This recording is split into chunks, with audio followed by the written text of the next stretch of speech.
हमारे इस YouTube channel अंकित IAS classes में आज हम आपके लिए जो क्लासेस शुरू करने जा रहे हैं वो उन बच्चों के लिए बहुत ज़्यादा महत्वपूर्ण है जो बच्चे हमारे पहले से ऑफलाइन क्लासेस ले चुके हैं और कंप्लीट नोट्स उसमें तैयार कर चुके हैं। अब उनको एक कहानी के रूप में ये मिल जाएगा और कहानी के रूप में ही आप इसको पढ़ लोगे। एक कहानी के रूप में एक कंसेप्ट बना करके इस चीज को आप समझ सकोगे, आपका रिवीजन हो जाएगा उसमें। लेकिन जो बच्चे नए हैं वो भी इसको ध्यान से पढ़ेंगे, ध्यान से समझेंगे कि आधुनिक भारत के बारे में, आधुनिक भारत को हम कैसे समझते हैं, कैसे उसको पढ़ते हैं, उस चीज को आप यहाँ पर समझोगे।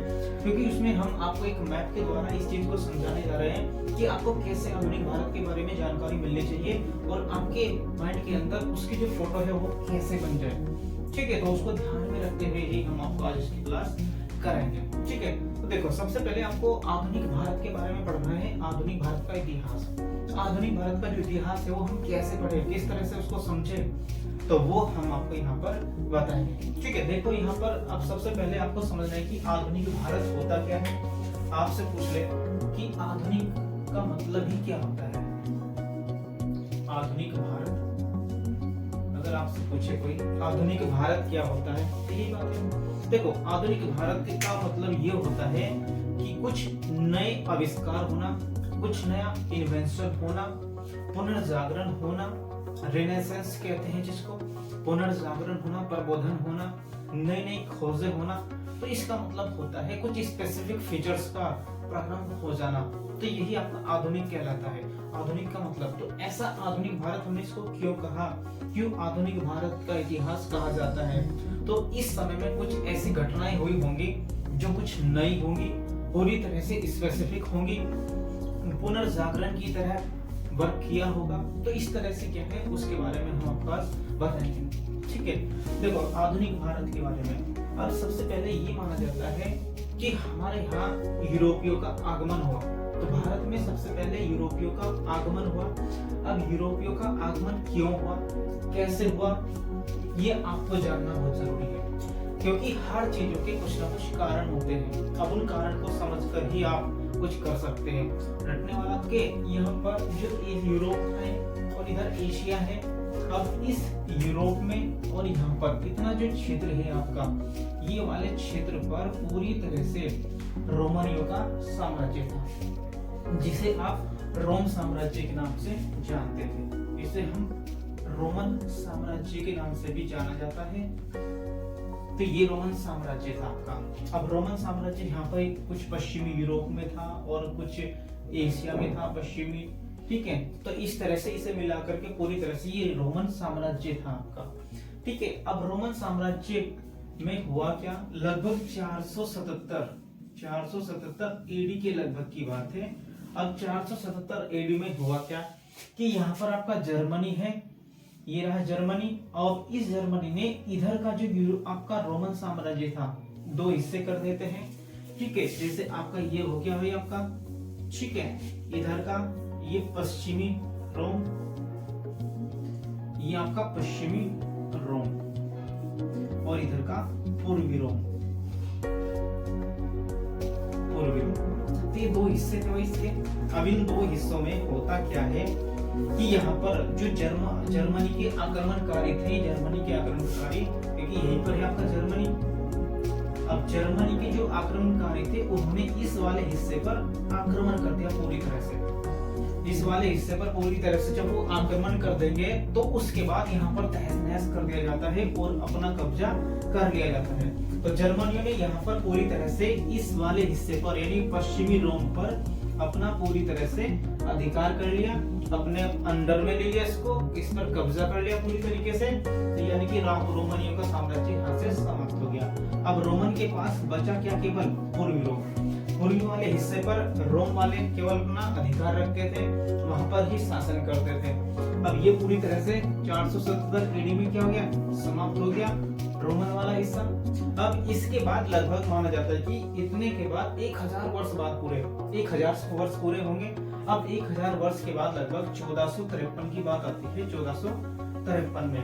अब 1453 में भी जो पूर्वी रोम वाला हिस्सा है आपका, ये पूर्वी रोम जो तुर्की वाला हिस्सा है यहाँ पर कहते हैं जिसको, तो काला सागर तुर्की है। इधर वाले जो हिस्से है ये पूर्वी रोम पर, इस पर ओटोमन तुर्कियों का क्या हो जाता है, ओटोमन तुर्कियों ने कब्जा कर लिया, इस पर पूरी तरह से आक्रमण कर दिया। कब? 1453 में ऑटोमन तुर्कियों ने कब्जा कर लिया इस पर, और ये भी रोमन साम्राज्य से अलग हो जाता है। ठीक, अब यहाँ पर कौन सा है? इसे कहते हैं ऑटोमन तुर्कियों का साम्राज्य है, और इसी को बाइजेंटाइन साम्राज्य भी कहा जाता है, बाइजेंटाइन साम्राज्य के रूप में। तो बाइजेंटाइन साम्राज्य भी कहा जाता है। 1453 में ये पूरी घटना हो जाती है। अब इसके बाद यहाँ पर जो आपका पूर्वी रोम वाला हिस्सा था, ये भी अब तुर्कियों के कब्जे में आ जाता है। तो यहाँ से रोम का साम्राज्य खत्म। अब होता ये है कि जब यहाँ पर तुर्कियों ने कब्जा कर लिया तो वो बहुत ही बेकार किस्म के थे। अब उन्होंने क्या किया कि यहाँ पर क्या थे, कुछ दार्शनिक थे भाई, रोमन दार्शनिक थे। अब रोमन दार्शनिक थे, कुछ आपके आर्टिस्ट थे, विद्वान थे। अब उन लोगों ने क्या कर लिया, अब वे तो यहाँ पर परेशान हो गए। अब ये क्या करते, इनको पता नहीं था कुछ भी बारे में। अब जो दार्शनिक थे, खोज करने वाले थे, विद्वान थे, अब वो यहाँ से परेशान होने लगे, और परेशान होकर के वो यहाँ से निकलने लगे। अब यहाँ से जो निकल करके वो कहाँ चले गए, ये रहा इटली। अब जितने भी आपके दार्शनिक थे, विद्वान थे, वो सारे के सारे इटली में जाकर के रहने लगे। अब इटली को जरूरत थी इनकी। अब इटली वाले कहते थे कि भाई हमारे यहाँ पर आओ और आकर के यहाँ पर कुछ ना कुछ नई खोज करो, क्योंकि उनको तो बहुत जरूरत थी। क्योंकि इटली क्या था, समुद्र से घिरा हुआ है, तीन तरफ से समुद्र से घिरा हुआ है, तो समृद्धिशाली राज्य था।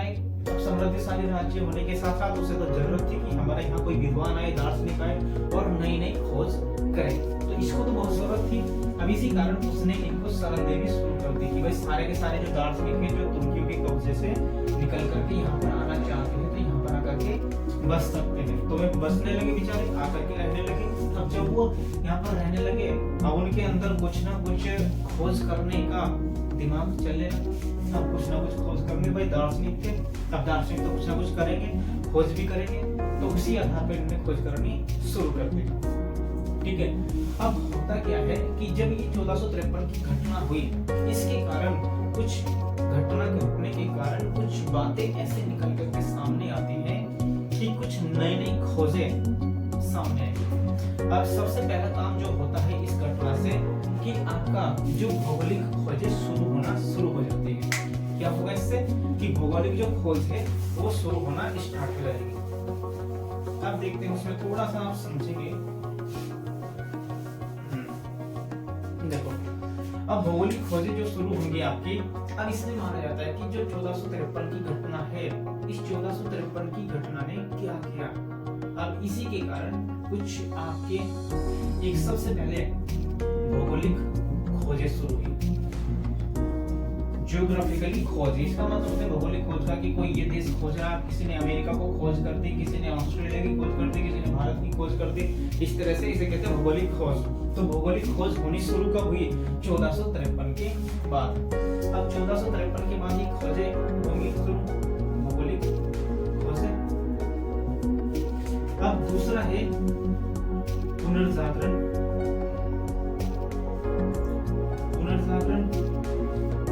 प्रबोधन, ठीक है, धर्म सुधार का प्रारंभ होगा। तब देखो, जैसे भौगोलिक खोजें आपसे पूछ लेगी भौगोलिक खोजों के बारे में, तो भौगोलिक खोजों में जैसे आपका अमेरिका खोजा गया था, ऐसी ऑस्ट्रेलिया की खोज हुई, ऑस्ट्रेलिया का नहीं पता था भाई, ऑस्ट्रेलिया की खोज हो गई, और भारत की खोज हुई, अफ्रीका की खोज हुई कि अफ्रीका के बारे में नहीं जानते थे, ठीक है, उस समय। तो ये सारी खोजें होंगी। हम देखेंगे कैसे कैसे ये खोज होती है, कैसे कैसे बनी है ये खोज, ठीक है। अब उसके बारे में आपको देखना पड़ेगा कि सबसे पहले हमारे जो स्पेन और पुर्तगाल वाले थे, स्पेन और पुर्तगाल ये बिल्कुल किनारे पर हैं, यूरोप के किनारे पर है, पश्चिमी हिस्से पर यूरोप के। अब यहाँ पर समुद्र है इनके चारों तरफ। अब इन बेचारों को करना क्या था कि जो इनका व्यापार हुआ करता था सबका, यूरोप वालों का, अब वो व्यापार यहीं से हुआ करता था, भूमध्य सागर से। अब भूमध्य सागर से जब इनका व्यापार हुआ करता था, लेकिन अब यहाँ पर ओटोमन तुर्कियों का कब्जा हो चुका है। अब जब ओटोमन तुर्कियों का कब्जा यहाँ पर हो गया, तो यहाँ से एशिया के द्वारा व्यापार करना भी इनका कम हो गया। अब यहाँ से यूरोप और एशिया के बीच जो व्यापार हुआ करता था वो कम हो गया। अब इसके कारण ये परेशान होने लगे। जब ये यूरोपीय परेशान होने लगे कि भाई हम यहाँ से व्यापार कैसे करें, यहाँ से जाएंगे तो तुर्की वाले बैठे हैं वहीं पे दबोच लेंगे, अब जब ये दबोच लेंगे तो इनसे बच करके कैसे जाया जाए, तो कुछ नया रास्ता खोजना पड़ेगा। अब कुछ नया रास्ता खोजना पड़ेगा, उसे ही कहा गया आपका भौगोलिक खोजें। अब भौगोलिक खोजें शुरू होंगी इसमें, ठीक है। अब भौगोलिक खोजें शुरू होने के लिए सबसे पहले जो पुर्तगाल, देखिए यहाँ पर पुर्तगाल है आपका। अब पुर्तगाल से ही भाई समुद्र है, ये पूरा का पूरा आपका अटलांटिक महासागर है, ये यूरोप वाला क्षेत्र है, और ये अफ्रीका है, इधर उत्तरी अमेरिका है, और ये आपका है दक्षिण अमेरिका, ठीक है। और यहाँ पर जाएंगे पूरे से होकर के आपका ये हिंद महासागर आएगा आपका, इधर ये भारत वाला हिस्सा है, ये भारत है आपका पूरा, ठीक है। ये पाकिस्तान, अफगानिस्तान। इस तरह से आपको मैप पता होना चाहिए कि कौन सा देश मैप में किस जगह पर है। अगर आपको ये नहीं पता तो आप इसको समझोगे कैसे? तो समझने के लिए सबसे पहले आपको ये जानना बहुत जरूरी है कि कौन सा देश किस जगह पर है मैप पर, ठीक है। चलो अब इसके लिए हम देखते हैं कि सबसे पहले अब क्या घटना घटी कि किस कारण जो यूरोपीय थे वे आना यहाँ पर शुरू हुए, ठीक है। अब जो व्यापार एशिया के साथ करते थे तो एशिया के साथ व्यापार करने का इनका कारण क्या था, तो वो बात हम आपको बताएंगे। ये माना जाता है कि लगभग 13वीं-14वीं शताब्दी में इटली के वेनिस शहर का एक व्यापारी यात्री था मार्को पोलो के नाम से। अब मार्को पोलो ने यहाँ से चीन की यात्रा की थी, चीन गया था, यहाँ पर चीन गया। अब चीन की यात्रा करने के साथ साथ वो एशिया के छोटे छोटे जो देश हैं और बाकी देशों में भी घूमा, और वहां पर उसने जब देखा कि अलग अलग प्रकार की विशेषताएं, संस्कृति, और यहाँ पर उसे कुछ व्यापारी कुछ ऐसे वो मिले, यहाँ पर जो मसाले हैं बहुत ज्यादा है, बहुत सारी ऐसी प्राकृतिक चीजें उसको पता चली कि एशिया एक समृद्धिशाली द्वीप है जिसपे विशेष प्रकार की कुछ वस्तुएं पाई जाती हैं। तो इसी आधार पर जब वो मार्को पोलो वापस गया यहाँ से तो उसने यूरोप में ये सारी बातें बता दी और बताया कि वहां पर भारत है और भारत में ऐसे, और इंडोनेशिया है, भारत इंडोनेशिया है, तो वहां पर आपको इस प्रकार के मसाले पाए जाते हैं जो आपके यहाँ पर नहीं मिलते, और उनसे खाने से यानी कि आपका जो खाना है, भोजन है, उसमें आपको बहुत ज्यादा स्वाद मिलता है उससे। तो इस तरह की बातें उसने वहां पे बता दी और वो सारी की सारी बातें यूरोप में फैल गई। अब जब इस बारे में पता चलता है तो भाई इंसान को लगेगा यार कुछ ना कुछ कहीं ना कहीं ऐसे स्वादिष्ट चीजें मिल रही है। तो पैसा तो इनके पास था, लेकिन पैसा होने के साथ साथ क्या है, खाने के लिए सामान नहीं था। अब ये ठंडे प्रदेश थे, अब यहाँ पर भाई ठंडे यूरोप में ठंडे है, बर्फ जमी रहती है, ठंड लगती है तो गर्म चीजें खाने की जरूरत पड़ेगी। अब उसी के लिए उनको लगा कि मसाले गर्म होते हैं और अच्छा लगेगा, तो इसीलिए उन्होंने क्या किया कि उसके साथ व्यापार करना शुरू कर दिया कि जिससे कि हम मसाले यहाँ से ला सके। अब उसने ये बात बता दी थी, अब यहाँ से तो व्यापार हुआ करता था, लेकिन अब व्यापार भी क्या हो गया, यहाँ से बंद हो गया। लेकिन अब इनको मसालों की जरूरत थी, मसाले चाहिए थे। अब मसाले चाहिए तो करना क्या होगा, अब मसाले लाने के लिए कुछ ना कुछ नया रास्ता ढूंढना होगा। अब नए रास्ते को ढूंढने के लिए ही इन्होंने खोज करनी शुरू कर दी कि भाई यहाँ से तो जा नहीं सकते हैं, अब इधर से कोई रास्ता ढूंढा जाए या कोई रास्ता इधर से ढूंढा जाए जहाँ से मिले, ठीक है। ये वाला तो बंद हो गया, यहाँ से रास्ता ढूंढेंगे या इधर से ढूंढा जाएगा। अब बेचारे ऐसा था नहीं कि वहाँ पे सैटेलाइट लगे हुए थे, एक बार ढूंढ लिया कि देख लिया सैटेलाइट पे कि हाँ ये वाला रास्ता है। उस समय कोई सैटेलाइट या कुछ नहीं था, तो बेचारा इनको क्या करना क्या था कि अब तो इनको समुद्र में ही उतरना पड़ेगा और वहीं से जा करके भारत की खोज या भारत को ढूंढना पड़ेगा कि तभी तो मसाले मिलेंगे। अब मसाले तो तभी मिलेंगे जब उसकी खोज ये कर देंगे, ठीक है। अब सबसे पहले माना जाता है कि इसमें सबसे पहले कौन जाता है, अब सबसे पहले ये माना जाता है कि एक पुर्तगाल का ही एक यात्री था, पुर्तगाल का एक यात्री था जिसका नाम था हेनरी नेविगेटर। क्या नाम था, हेनरी नेविगेटर। तो सबसे पहले जो भारत को ढूंढने के लिए चला वो पुर्तगाल का था और पुर्तगाल का ही यात्री था। अब उसने ही यहाँ से चला अपने शिप को लेकर के पुर्तगाल से और इधर की ओर वो चल देता है अफ्रीका के तट के किनारे किनारे, अफ्रीका के तट के किनारे किनारे ऐसे चलेगा और चलते चलते वो ऐसे ऐसे चला जाएगा जहाँ जहाँ पे इसको मिलेगा। अब इतनी लंबी तट रेखा है भाई, इतनी लंबी शराब से कई साल हो जाते हैं, कई महीने इस तरह से चलते चलते अब वो यहाँ पर पहुंच जाता है। अब बिल्कुल इसके दक्षिणी बिंदु पर पहुंच गए यहाँ पर। और यहाँ पर पहुंचने के बाद उसको लगा यार तो यहाँ पर पहुंच गया, अब तो इधर तो कुछ दिख ही नहीं रहा है, अब तो इधर क्या है, समुंदर ही समुंदर है। ठीक, यहाँ पर पहुंचने के बाद इधर क्या है, समुंदर समुंदर है, तो उसे कोई रास्ता ही दिखाई नहीं दिया। अब उसने देखा यार इधर तो यही अंत है, तो इधर तो कोई अब है नहीं, तो उसने तो क्या किया, अब यहीं से ही केप ऑफ गुड, यानी कि यहाँ पर जो है अफ्रीका का सबसे दक्षिणतम बिंदु होता है जिसे कैप ऑफ गुड के नाम से जाना जाता है, केप ऑफ गुड के नाम से। तो अफ्रीका का सबसे दक्षिणतम बिंदु है केप ऑफ गुड। अब हेनरी नेविगेटर इसका एक मैप तैयार कर लेता है, जहां जहां से वो गुजरा और यहाँ तक का मैप तैयार कर लेता है, और मैप तैयार करके वो आगे अपने यहाँ बता देगा, क्योंकि ये जब यहाँ से वापस चला जाएगा, वापस जाने के बाद वो बता देगा उसको। ठीक है, चलिए अब उसके बाद कुछ समय और आएगा। अब एक और यात्री चलता है कुछ समय बाद, यानी 1487 के लगभग। अब कब की बात है, 1487, 1487 में एक दूसरा यात्री चलेगा पुर्तगाल से ही, जिसका नाम होगा बार्थोलोम्यू डियाज। ठीक है, जिसका नाम होगा बार्थोलोम्यू डियाज। अब उसके बारे में देखेंगे, जो बार्थोलोम्यू डियाज था, अब वो लोग क्या करेंगे। ठीक है, अब देखो बार्थोलोम्यू डियाज उसका नाम था। अब उसके बाद चलेगा बार्थोलोम्यू डियाज, बार्थोलोम्यू डियाज। अब ये था नया यात्री जो अब चलेगा यहाँ पर। अब वो चलता है और वो चल करके इसका मैप ले लेगा, जो मैप तैयार किया था हेनरी नेविगेटर ने। इसी के मैप के जरिए वो भी ऐसे चल लेता है। चला, अब बस उसी के साथ वो भी बेचारा यहाँ तक चलेगा, और चल करके वो भी कैप ऑफ गुड तक पहुँचता है। और कैप ऑफ गुड तक पहुँचने के बाद वो भी अपना वापस आ जाता है। कैप ऑफ गुड तक पहुंचा और वापस आ गया। तो ये माना जाता है कि पूरी तरह से जो कैप ऑफ गुड की खोज करी थी, वो पूरी तरह से किसने करी थी, बार्थोलोम्यू डियाज ने करी थी। तो कैप ऑफ गुड को पूरी तरह से जो खोजा था, जो बताया था इसके बारे में, तो वो बार्थोलोम्यू डियाज के द्वारा ही बताया गया था। ठीक है, अब ये चला, अब इसने भी सर ने अपना बताया, तो ये भी वापस पहुंच गया, भाई क्या करो मैं। ठीक है, अब इसके बाद यहाँ पर कुछ यात्री थे भाई पुर्तगाल की, भी एक और आएगा अपना, एक था मैगलन के नाम से, एक यात्री था मैगलन। अब मैगलन नाम का जो यात्री था, अब मैगलन फिर चलता है यहाँ से।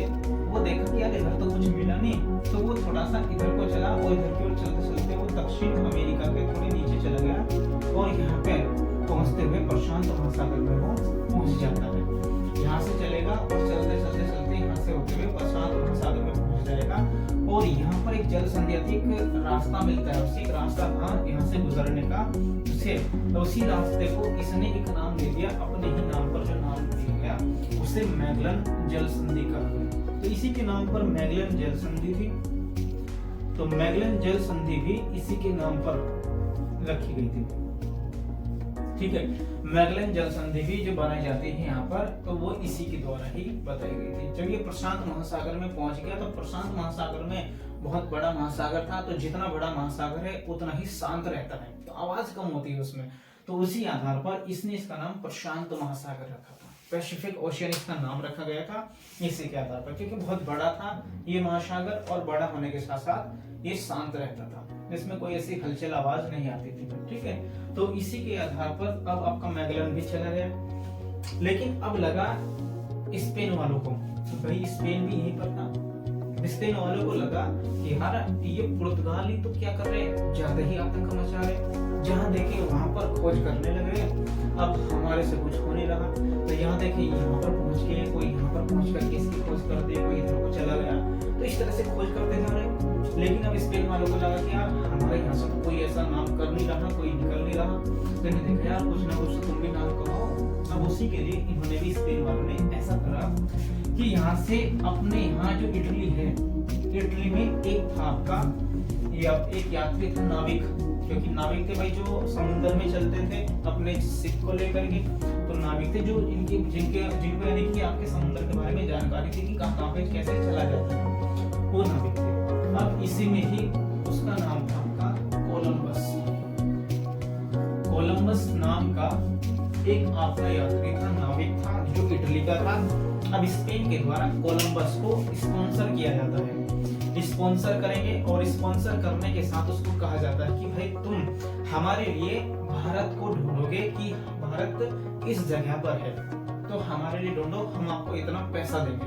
तो उसको स्पॉन्सर कर दिया, उसको पैसा दिया कि भाई तू करेगा, ढूंढेगा। अब वो बेचारा क्या करता है, उसने देखा कि इधर तो नहीं चले गए, इधर तो जा लिए, तो इधर तो कुछ है नहीं। अब तो उसने देखा कि इधर को ही चल करके देखते हैं। अब वो जो है यहाँ से आपका इधर की ओर चल देता है। अब इधर आएगा, ये उत्तरी अमेरिका है, उत्तरी अमेरिका है पूरा महाद्वीप। अब ये इधर को जब आएगा कोलंबस, तो वो यहाँ पर ये वेस्ट इंडीज के कुछ छोटे छोटे देश हैं, अब इन देश में वो पहुंच जाता है। अब यहाँ पर पहुंचने के साथ ही उसको दिख जाते हैं कुछ आदमी, कुछ व्यक्ति। तो वे बेचारे काले काले से थे, थोड़े से अपना आदिमानव जैसे थे, आदिवासी जैसे। अब उसको लगा यार बस यहाँ पे मानव तुझको दिखाई देंगे, तो अब क्या है, यही भारत है, क्योंकि और का पता नहीं था भाई क्या अमेरिका है क्या, कुछ नहीं पता था उस समय। अब उसने देखा कि जहाँ पर भी आपको कोई व्यक्ति दिख जाए, मतलब भारत। अब उसको बेचारे को मिल गया यहाँ पे व्यक्ति है। अब उसी ने ही इसको बता दिया कि भाई मैंने तो भारत को ढूंढ लिया। तो इसे इंडिया की खोज कहा जाता है कि इसने इंडिया की खोज करी थी, लेकिन बाद में क्या पता चलता है कि इंडिया ये नहीं है। अब इसने बेचारे ने जब यहाँ पर इसकी खोज कर दी, तो इसको जो व्यक्ति मिले, अब इन व्यक्तियों को लेकर के वो अपने शिप में डाल करके यूरोप ले जाता है और स्पेन लेकर के चले गया। और वहां पे कह दिया कि देखो ये सबूत है और मैंने भारत को ढूंढ लिया है और ये भारतीय है। इन्हें नाम दिया गया रेड इंडियन। तो रेड इंडियन के नाम से उन्हें जानते थे जो अमेरिका के लोग थे, तो वे बेचारे आदिवासी थे, उन्हें रेड इंडियन के नाम से जाना गया। अब रेड इंडियन के नाम से उन्हें जाना गया और वो लेकर के चले गए, उसने सबूत भी बता दिया। बेचारा खुश होने लगा कि यार मैंने तो खोज कर दी, हमने ढूंढ दी। स्पेन वाले पूरे खुश, अरे वाह हमने ढूंढा है। इसी तरह से फिर उसके बाद जो पुर्तगाल था, पुर्तगाल वाले को पता चला कि यार ऐसे कैसे ढूंढ सकते हैं यार, इधर तो पता नहीं जाता कि इधर कहां से मिल जाएगा उनको, कुछ ऐसा पता चला। अब उसी आधार पर जो आपके पुर्तगाल वाले थे, अब उन्होंने एक नाविक को ढूंढा और उसको ढूंढ करके बताया और उसका नाम था वास्को डी गामा। क्या नाम था भाई? Vasco D gamma. अब वास्को डी गामा कहा जाता है भारत की खोज किसने करी? वास्को डी गामा ने। तो ये वही वास्को डी गामा है जिसे पुर्तगाल वालों ने भेजा। पुर्तगाल वालों ने जो भेजा था कि भाई देखो कि कहाँ सच में उसने भारत की खोज करी है और कहीं है। अब वास्को डी गामा चला, अब उसको लगा कि यार हम यहाँ तक तो पहुंच गए थे, लेकिन हम इससे आगे नहीं चल पाए। तो उसने बेचारे ने रिस्क लिया और साहस किया। अब वो वास्को डी गामा जो मैप बना हुआ था वहां तक तो पहुंचा और केप ऑफ गुड तक पहुंच गया। जब केप ऑफ गुड तक पहुंच गया, तो यहाँ पहुंचने के बाद, क्योंकि पहले 2 बार जा चुके थे यहाँ तक, अब उसके बाद इसको लगा कि यार आगे कैसे चलेगा, क्योंकि उसको समुद्र दिखाई दिया वहां पे। जब उसको समुद्र दिखाई दिया, तो अब वो भी क्या करेगा यहाँ पर, अब देखता है कि अब कैसे चले। अब उसको रिस्क तो लेना था कि भाई रिस्क के बिना तो कुछ नहीं होगा, अब रिस्क लेंगे तभी तो कुछ मिलेगा। रिस्क लेने के बाद ही इंसान महान बनेगा, कुछ कर सकता है। अगर कुछ बड़ा करना है तो रिस्क तो लेना पड़ेगा, जीवन में लेना पड़ेगा, चाहे कैसे भी, ठीक है, तो वो तो लेना ही पड़ेगा। अब इसने भी रिस्क लिया और यहाँ से सोचा कि बस चल निकल लेता हूँ, अब आगे की ओर देखते हैं, जो भी होगा देखा जाएगा, जिंदा होंगे या मरेंगे जो भी होगा देखी जाएगी। अब इसके बाद वो बेचारा यहाँ से चल देगा और चलने के बाद आपका हिंद महासागर से होते हुए ऐसे चला जाएगा। और उसको एक थोड़ा सहयोगी मिलता है अब्दुल मजीद के नाम से। एक अब्दुल मजीद था जिसने वास्को डी गामा के यहाँ कालीकट पहुंचने में मदद करी थी। तो ये माना जाता है कि जब वास्को डी गामा भारत आया था, तो उसकी भारत आने में मदद किसके द्वारा की गई थी? तो मदद अब्दुल मजीद के द्वारा की गई थी, इसकी मदद जिसने इसको यहाँ पर सहायता की, ठीक है। अब जब वो यहाँ पर पहुंच गया, तो यहाँ पर पहुंचने के बाद अब उसको, यानी कि जब कब की बात थी ये वास्को डी गामा, 1498 में वो कहाँ पर पहुंचा था? भारत पहुंचा था। और भारत के कालीकट बंदरगाह था जो केरल में था, केरल में भारत के कालीकट बंदरगाह पर पहुंचा और वहां का एक शासक था जिसका नाम था जमोरिन, जिसकी उपाधि थी जमोरिन के नाम से। तो वो जमोरिन ने इसका भव्य स्वागत किया कि भाई आइए वास्को डी गामा साहब। तो उसने इसका स्वागत किया और इसको बहुत कुछ इसका स्वागत करने, भव्य स्वागत करने के साथ साथ इसका अच्छी तरह से ध्यान रखा और इसको हर तरह से मदद की। ठीक है, अब जब मदद की तो उसने यहाँ पर पहुंच गया, अब वहां से मिला जुला घूमा यहाँ पर। लेकिन एक बात ऐसी आई कि जो यहाँ पर आपके व्यापार थे अरब, ये अरब देश है भाई।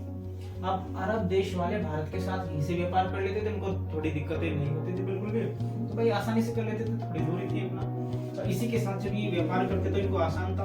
अब उनको लगा कि यार अगर ये पुर्तगाली या यूरोपीय भारत में आने लगे और आकर के मसाले ले जाने लगे तो आपके व्यापार खत्म हो जाएगा। उनको लगा अरबियों को, तो अरब वाले जो व्यापारी थे वो बेचारे डर गए। अब बेचारे इसका विरोध करने लगे कि भाई ये कैसे आ गया, क्यों आ गया, इनको वापस जाओ, वापस भेजो, इस तरह से करने लगे। लेकिन इसको कोई फर्क नहीं पड़ा। अब उसके बाद जब ये यहाँ पर घूमने लगा वास्को डी गामा, इसको पता चला यहाँ पर कि भाई यहाँ पर तो मसाले हैं, बहुत ज्यादा मसाले हैं इस तरह के। अब उसने क्या शुरू कर दिया कि यहाँ से मसालों को खरीदना शुरू कर दिया, उनको पैसा दिया, पैसा देकर के मसाले खरीदे और खरीद करके उसने अपना जो जहाज लेकर के आया था वो जहाज लेकर के वो चला जाता है, वो जहाज लेकर के वहां पर चला गया।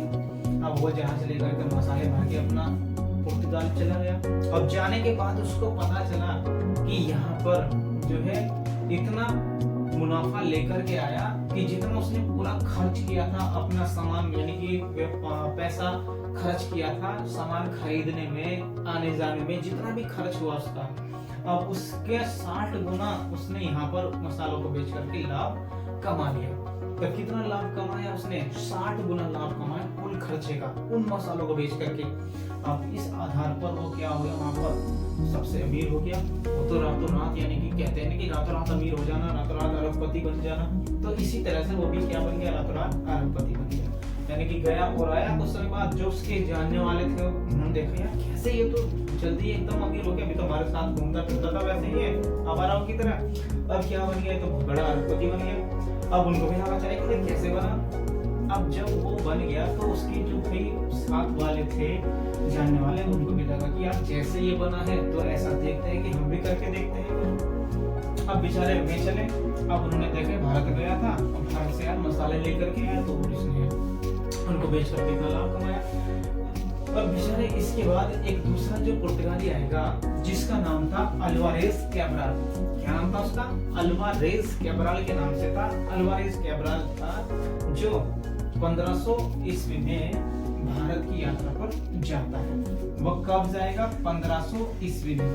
अब 1500 में अल्वारेज कैब्राल भारत की यात्रा पे जाता है और वो अपने साथ 2 जहाज लेकर के जाएगा, क्योंकि वास्को डी गामा तो एक जहाज लेकर के गया और ये 2 जहाज लेकर के जाएगा। अब 2 जहाज लेकर के जब जाता है तो 2 जहाज में माल भी ज्यादा आएगा, तो इसी वजह से ने देखा वो तो एक जहाज लेके गया तो माल इतना आया, अब तो 2 जहाज लेके जाएगा तो माल डबल आएगा और उसको और ज्यादा मुनाफा होगा। अब वो लेकर के गया यहाँ पे, दोनों जहाज को भर करके वो लेकर के वो भी आ गया। अब इस तरह से सारे यूरोपियों को लालच आ गया कि यार ये तो वहां जाकर के इतने पैसा कमा रहे, इतना करोड़ पैसा कमा लिया इन्होंने, तो भाई तो ऐसा करो तुम भी करो। अब यूरोपियन आना शुरू कर दिया। अब इसी के बाद फिर आपका वास्को डी गामा दोबारा जाता है। अब वास्को डी गामा दोबारा फिर जाएगा आपका भारत में, ठीक है। तो दोबारा माना जाता है कि दोबारा कब जाता है? 1501 ईस्वी। अब 1501 में जो वास्को डी गामा है वो दोबारा भारत की यात्रा पर जाता है और उसके बाद फिर यहीं से मसाले भर करके वापस ले आता है। तो मसाले भर के लाया तो बहुत फिर लाभ कमाया। अब सभी व्यापारी आ रहे वहां पे भारत में और यहाँ से मसाले भर के ला रहे और ला करके यहाँ पे बेच रहे और बेच करके मुनाफा कमा रहे। तो बस ऐसे ही व्यापार का प्रारंभ हो जाता है। यूरोपियों का और एशिया के बीच व्यापार प्रारंभ हो जाता है और भारत से जो मसाले हैं लेकर के जाने लगते हैं। और ये माना था कि जो इंडोनेशिया था, इंडोनेशिया में मसालों के बारे में बहुत खाया जाता था, लेकिन ये कहाँ पहुंच के? भारत पहुंचे तो भारत में ही इन्हें सबसे कम मसाले मिले थे, तो इसलिए इन्होंने भारत में अपना व्यापार बढ़ा लिया, ठीक है। अब इन्होंने फिर यहाँ पर जब बार बार करने लगे तो इन्होंने अपनी यहाँ फैक्ट्रियां खोलनी शुरू कर दी। अब ये हुआ कि इन्होंने जब अपनी फैक्ट्री भारत में खोल ली थी, भाई मसाले रखने थे, अब मसाले रखेंगे कहाँ पे? कुछ ना कुछ जगह होगी, स्पेस होगी, कोई फैक्ट्री होगी इनकी खुद की, वहीं पर स्टोर करके रखेंगे।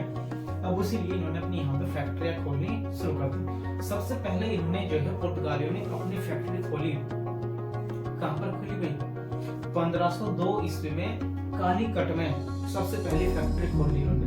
लेकिन जो जमहूरी था शासक, उसने इनकी पहली फैक्ट्री को बंद करा दिया।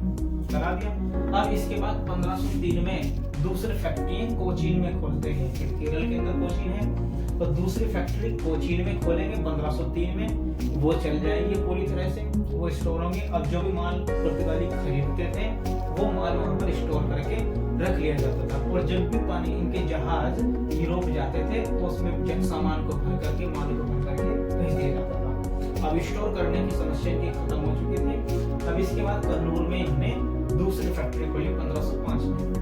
1503 में पहली फैक्ट्री खोली जो पूरी तरह से चलती रही, और 1505 में दूसरी फैक्ट्री खोली इन्होंने कन्नूर में। ठीक है, कन्नूर में दूसरी फैक्ट्री उनकी खोली गई। ठीक है, तो इस तरह से इन्होंने फैक्ट्री खोलनी शुरू कर दी और अपना व्यापार करना शुरू कर दिया था। अब इसी के बाद इन्होंने जब व्यापार करना शुरू कर दिया तो अब इनको क्या करना था? यहाँ पर अपने व्यापार को पूरी तरह से सुरक्षित रखने के लिए गवर्नरों को भेजना शुरू कर दिया। अब इसके बाद ये क्या करेंगे? यहाँ पर अपने गवर्नरों को भेजना शुरू कर देंगे। अब पुर्तगाली के पहले गवर्नर, दूसरे गवर्नर, तीसरे गवर्नर, इस तरह से यहाँ के गवर्नर बन करके आने लगेंगे। ठीक है, जो इनके व्यापार की सुरक्षा करते हैं। तो इसी तरह से आपका ये पुर्तगालियों का आगमन शुरू हो जाता है। बस इतना ही आज की क्लास में आप देखेंगे पुर्तगाली का आगमन कैसे हुआ, कैसे उन्होंने प्रारंभ किया अपना व्यापार। ठीक है, इस एपिसोड में इतना ही, और इसके बाद जो नेक्स्ट एपिसोड होगा उसमें हम आपको बताएंगे